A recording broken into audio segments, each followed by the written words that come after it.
So where do you think would be a good fit for him, just off the top of your head? It's so tough because you can sit there and say, hey, here's the fits. But the reality of the draft is you have these teams that feel pressed to make a pick. Pressed too, just like we talked about Seattle. I'm now picking potentially in the top 8 picks. I don't want to be here potentially drafting a quarterback again. I want to get it right. I want to pick a guy that, by the NFL terms nowadays is cheap. First round quarterbacks are essentially the cheapest quarterback that you can find to be a premier type guy. So, it's tough because I know the offense that Shane's going to be running in Indy, and I see things like I know Will more than I know Anthony. I've never thrown with Anthony.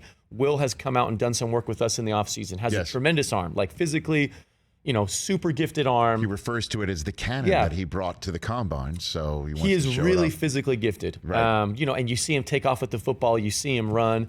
One of the things that I try to tell people is I know my quarterbacks that I train better than the other guys because I actually get to sit down in a film room with them. Yes. And I get to say, talk me through your offense. I want to talk about your best games. Let's pull up your worst game of the year. And I make them, let's talk through your worst game. Let's talk through what you were thinking. So it's like, I can feel in depth how they're processing things. That's my only thing. Like with Anthony and Will and those guys, like I can talk about what I see physically, more so Will because of some time spent with him on the field, but I can't talk about how they process the game. That to me is something I really got to sit in a meeting room with a guy to get to know him. Do you think teams bring these players in to have those exact conversations without any desire to draft them, just so they know what their weaknesses are if they face them later on in their professional playing career? Like you see some teams sitting way down in the teens, having some of these guys. And I understand you got to do your due diligence. They could drop down.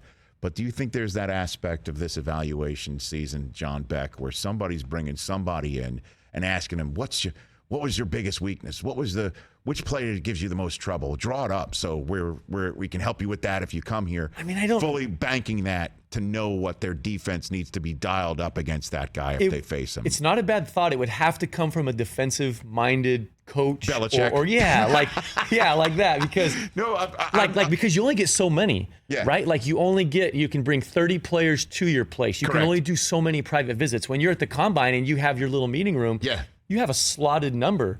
I will say every year there are times that quarterbacks that I train, they have a visit with a certain team, and I'm like, that's kind of interesting that team is bringing you in. I wonder why. I wasn't assuming that they were going to pick a quarterback in that spot or whatnot. So I do sometimes wonder what it is. The other thing that's surprising is the teams that you assume would be picking quarterbacks that don't bring some quarterbacks into their meeting room. And you're like, that's kind of odd. I thought for sure they would. So there is definitely a chess game going on. The bigger chess game that I think happens is when teams think we may take a quarterback. We know we're not gonna, but let's bring guys in to do the meetings for trade.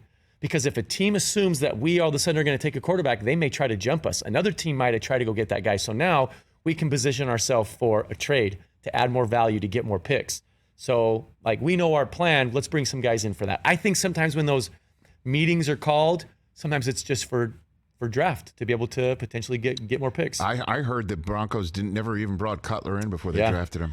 I've heard the same story. Never talked to him, never did a meeting with him, didn't do a private workout. What the hell? Picked him. Yeah. And then they picked him. I know. I tell guys all the time, look, don't just assume that because these 3 or 4 teams are showing you a lot of love that's where you're going to end up.